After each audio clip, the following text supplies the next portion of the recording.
વિડીયોમાં આપણે રાસાયણિક પ્રક્રિયા કોને કહેવાય અને એનું સમીકરણ સંતુલિત કેવી રીતે થાય એના વિશે જાણ્યું. આજે આપણે જોવાનું છે રાસાયણિક પ્રક્રિયાઓના કેટલા પ્રકાર છે.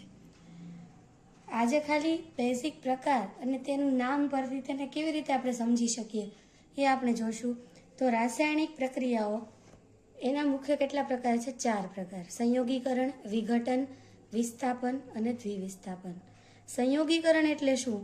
તો કે બે વસ્તુ ભેગી થઈ અને નવું બને. ઉદાહરણ તરીકે આ પેન છે, બરાબર, આ બે ઢાંકણા છે, આ બે વસ્તુ ભેગી થાય અને આ નવું બને એને આપણે સંયોગીકરણ કહીએ. સંયોગીકરણ એટલે જોડાણ. ત્યાર પછી વિઘટન. વિઘટન એટલે શું? તો કે સંયોગીકરણથી ઊંધું. એક વસ્તુ તૂટે અને બે વસ્તુ બને.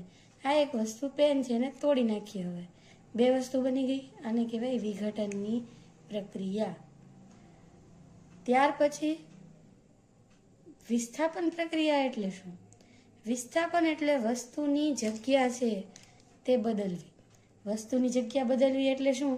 કે આ ઢાંકણું આ બાજુ છે અને હું એને આ બાજુ લઈ દઉં તો મેં અહીંયાથી એનું વિસ્થાપન કરી અને આ સાઈડ લઈ, બરાબર, એટલે એને આપણે કહીશું વિસ્થાપનની પ્રક્રિયા.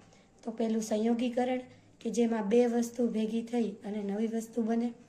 વિઘટનની પ્રક્રિયા કે એક વસ્તુ તૂટી અને બે વસ્તુ બને. વિસ્થાપનની પ્રક્રિયા એટલે કે વસ્તુની જગ્યા છે એ બદલાય. અત્યારે આપણે વસ્તુથી સમજીએ, પછી આ જ વસ્તુનું સ્થાન આપણે કોઈ રસાયણને આપી દઈએ. હવે છેલ્લી છે એ દ્વિવિસ્થાપન. દ્વિવિસ્થાપનની પ્રક્રિયા એટલે શું? તો કે અરસપર બદલી. માની લો કે આ બે વસ્તુ છે, બરાબર, આ બંનેના ઢાંકણા હું કાઢી નાખું,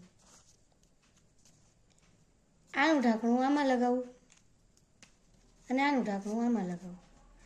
આ બંને વસ્તુની જગ્યા છે મેં બદલી નાખી, તો આને કહેવાય દ્વિવિસ્થાપન. એકની એક વસ્તુમાં જગ્યા બદલાય તો વિસ્થાપન, પણ અરસપરસ જગ્યા બદલાય એટલે કે આનું ઢાંકણું આમાં લાયા, આનું ઢાંકણું આમાં લાયા, એને આપણે શું કહેશું?